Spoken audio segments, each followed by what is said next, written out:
Ilang linggo bago mapaso ang deadline, Pangulong Ferdinand R. Marcos Jr. sinabing wala nang magiging extension sa consolidation para sa PUV modernization.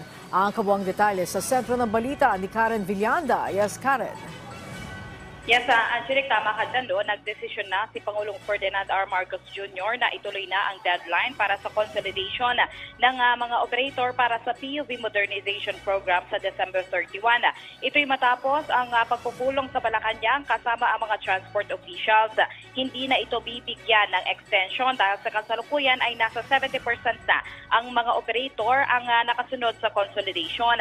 Sinabi rin ng Pangulo na hindi hahayaan na magkaroon pa ito ng pagkakaantala dahil sa iilang mga tumututol dito. Maapektuhan rin kasi nito ang marami ng operator na nakasunod sa programa ng pamahalaan. Dapat ding masunod ang timeline na itinakda sa mga proseso ng PUV modernization kung saan marami ang makikinabang sa oras na magkaroon nga ng modernisasyon sa ating pampublikong transportasyon.